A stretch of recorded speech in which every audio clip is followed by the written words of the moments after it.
Washington میں امریکی صدر ڈونلڈ ٹرمپ اور نیو یارک کے نو منتخب میئر زہران ممدانی کی پہلی ملاقات خوشگوار ماحول میں ہوئی۔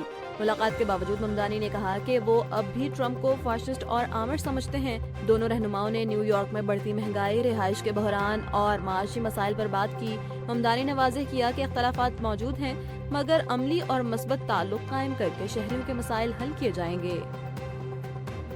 لاہور ہائی کورٹ نے بانی پی ٹی آئی کی درخواست منظور کرتے ہوئے 9 مئی کے واقعات کے متعدد مقدمات میں سے صرف ایک مقدمہ چلانے کے لیے سماعت کل مقرر کر دی۔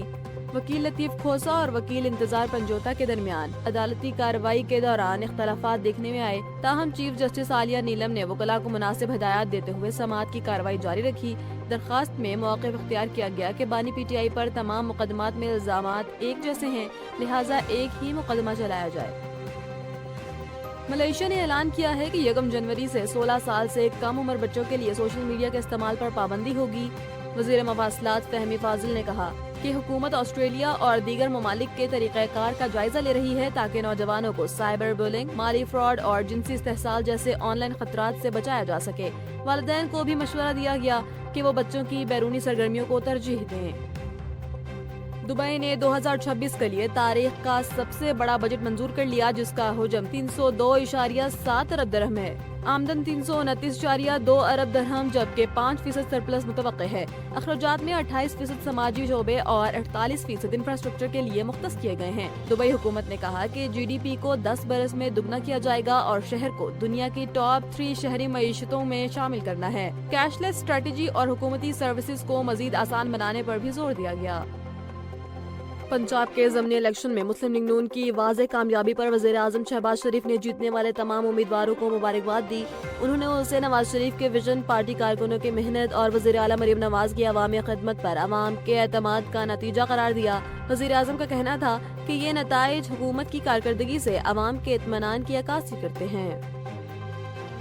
NA-18 ہری پور کے ضمنی انتخابات میں سب سے سخت مقابلہ جاری ہے، جہاں مسلم لیگ نون کے بابر نواز خان اور پی ٹی آئی کی حمایت یافتہ آزاد امیدوار شہناز عمر ایوب کے درمیان کانٹے کا مقابلہ ہے۔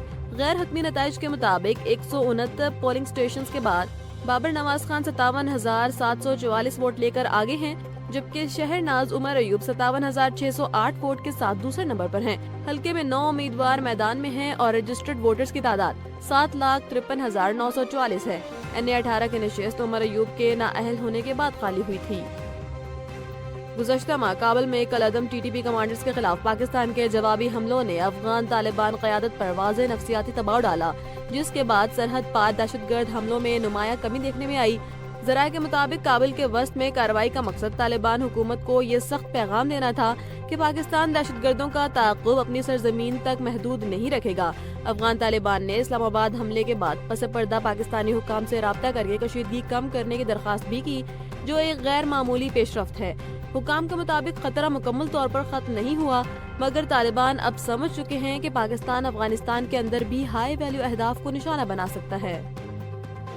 پشاور میں فیڈرل کانسٹیبلری ہیڈ کوارٹرز پر صبح 8:10 پر 3 خودکش حملہ آور نے حملہ کیا، جن میں سے ایک نے خود کو مرکزی گیٹ پر اڑا دیا جبکہ 2 اندر داخل ہوئے۔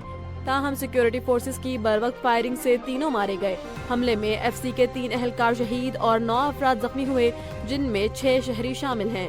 علاقے کو گھیرے میں لے کر کلیئرنس آپریشن جاری ہے، جبکہ BRT سروس عارضی طور پر معطل کر دی گئی۔ وزیر اعظم شہباز شریف نے حملے کی مذمت کرتے ہوئے کہا کہ فورسز کی کارروائی سے بڑا نقصان ٹل گیا اور ذمہ داران کو کیفر کردار تک پہنچایا جائے گا۔ نیوزی لینڈ نے ویسٹ انڈیز کے خلاف پہلے ٹیسٹ کے لیے 14 رکنی اسکواڈ کا اعلان کر دیا۔ ٹیم کی قیادت ٹام لیتھم کریں گے، جبکہ سابق کپتان کین ولیمسن کی واپسی ہوئی ہے۔